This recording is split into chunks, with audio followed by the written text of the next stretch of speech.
You see this beautiful cinema line camera, well respected among the filmmaking community? Let's make it worse.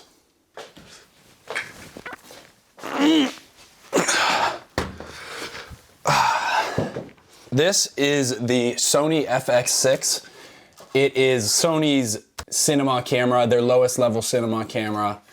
Once you get into movie cameras, prices start to go up, go crazy. And this is right in their entry level to that. And you'll see, to operate a camera like this, you have a lot of bits and bobs. Some of the pros of this camera is you get 4K 120, you get built-in variable NDs, and then you have hundreds of customizable buttons on all sides of the device. For me, however, this makes this camera incredibly confusing and not very fun to use when you have to have a big screen on top. You'd usually have a big shotgun mic on there. This camera then becomes probably 10 pounds. You have an optically stabilized lens because there's no internal stabilization. And frankly, I hate using this camera. It's far too heavy, far too cumbersome.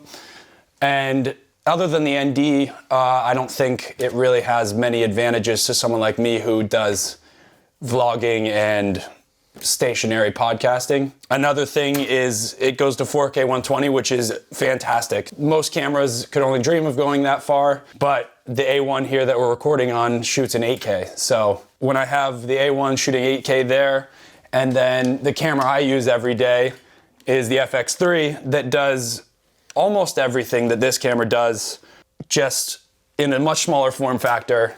If I want an ND filter, obviously it's gonna be much easier to scroll the dial right here and adjust the ND, but I'm willing to give up that dial for internal stabilization, which this doesn't have, and you can throw an ND filter on the front if you want.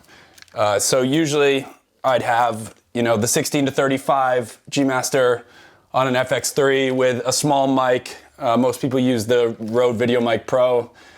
I prefer a smaller one, to each their own. My dad laughs at me because this is probably like the worst mic we own, but it's really small, so I like it that way. And another thing is with the internal stabilization, you can hold this camera out like this, talk to the camera just like you see Casey Neistat doing or any of the other vlogging guys, and you have a beautiful image in the palm of your hands. Don't need anyone else. In the contrary, you have this behemoth that I couldn't hold out with two hands. So yeah, for that reason, I pretty much avoid using this camera altogether, but I'd like to change that. So today I'm gonna turn this $10,000 behemoth of a camera into a vlogging camera. And you might ask, like, Max, is there any point to doing this? Would anyone ever do this? Is there any practical reason why you should do this? And the answer to that is absolutely not. This is the dumbest thing ever, but I'm gonna do it anyway. Let me get my handy dandy Allen key, because Allen keys are gonna be your absolute best friend on this camera, as you have 7,000 attachments. So we're gonna start by taking off the battery that has to power the screen. I mean, you don't need the screen. You don't need the screen, but when you're doing the monitor, sorry, you can tell I'm a professional here.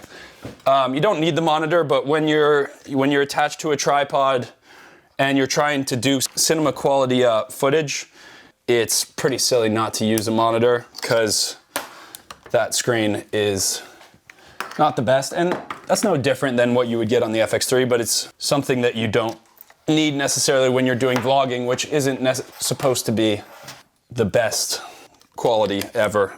I don't need to take that off. So the first thing I'm gonna do is remove the monitor for now. It's gonna go back on later, because one of the most important parts about vlogging is you do want a screen that you can see yourself. Good thing about this camera, I will give it praise, is you can put the screen almost anywhere on the body, which is nice for the customization of it. So we're gonna take this off because high quality audio is overrated. Right, Dad? Oh, totally. A really cool thing about this, I will admit, is it comes with the dust cap inside the handle. So if you decide to take the handle off and cripple the camera for what it's like good for, you can do that, which is what I'm doing. This camera is heavy, so I'm gonna need a much lighter lens.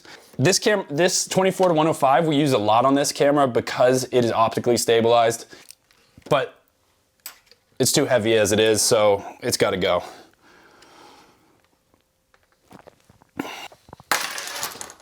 This plate can go because I'm not using a tripod.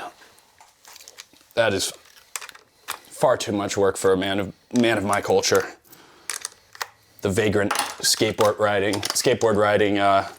vlogger. And then another thing is you can take the handle off. See if I can remember how to do that. Handle grip release right there. Sorry, grip, not handle. And the last thing is you have this giant battery that'll last you 6 days and 14 hours. And to go do a pizza review for my vlog, I don't need all that. We're going for weight reduction here. So we have a smaller battery, Sony battery, a little less than double the size, but like super heavy. And when you're trying to put this camera on a vlogging setup, which again, I don't recommend doing, but I'm doing it anyway, you don't need all that. So now that we've got this camera stripped down, it is actually like for its size, from what we've come through. I don't know if you can pan, Dad. Can you pan and show the amount of bits we've taken off? So down from that, we have a solid sized camera. Unfortunately, we do have to add some more bits on to actually make it work. So usually, like I said, for a vlogging setup, you're gonna use a 16-35 G Master. That's like the standard, or the 12-24 is what Casey Neistat likes to use. 16-35 is what I use. I think it's plenty wide enough. But again, this camera is probably twice the size as an FX3 in weight. Once I put stuff back on, I'm not gonna be able to hold it with this lens. So I have this 24mm compact lens, 2.8 to 24 G.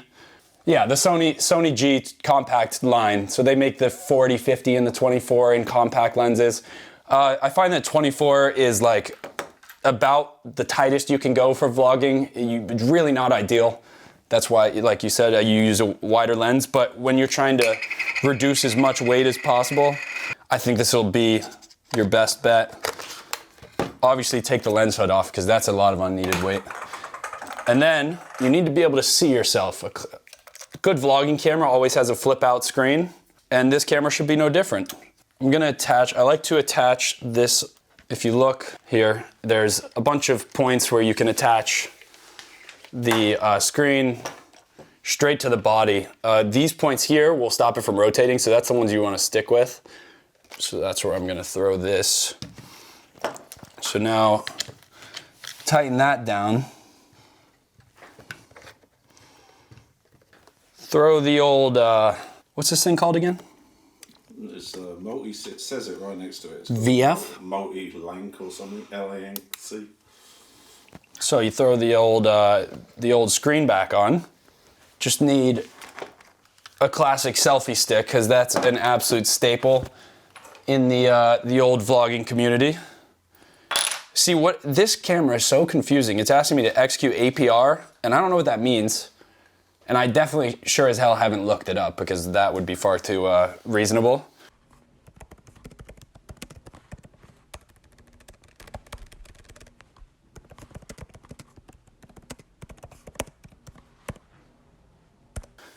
Wow, this camera is actually really light. I just picked it up by the front of the lens, which is, I don't recommend either.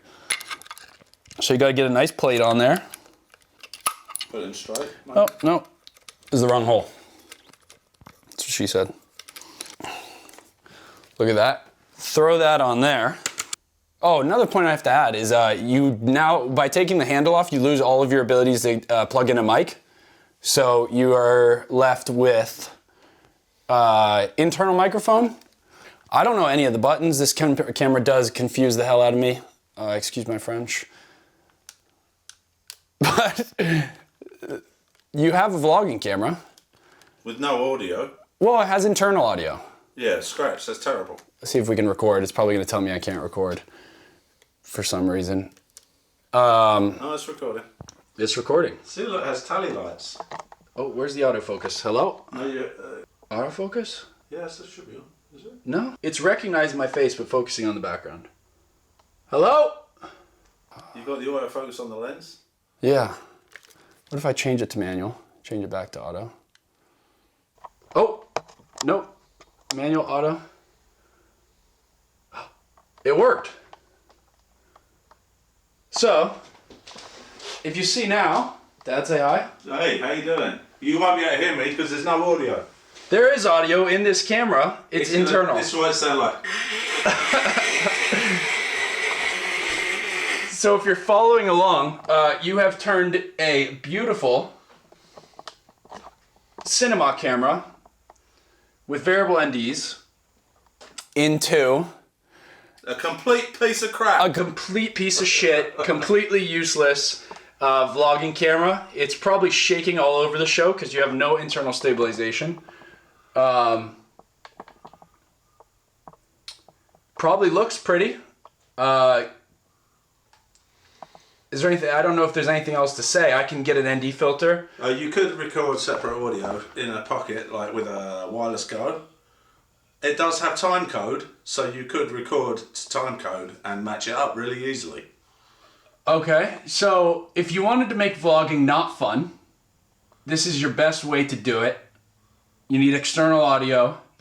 You need 6 months in the gym to carry the damn thing. And you would have much better results shooting on an FX3 or an A7S III. Or your phone. Or your phone. So if you want to waste $10,000, I recommend, and you're a vlogger, I recommend getting the FX6, taking it on your skateboard, trying to get a shot that isn't shaking all over the show, hit a pebble, smash it on the ground, collect insurance, get yourself 2 A7S IIIs, and you'll have yourself a nice day. With that, thanks for wasting your and my time with an absolute ridiculous camera setup. And let me know what you want to see next. Peace, love, bye.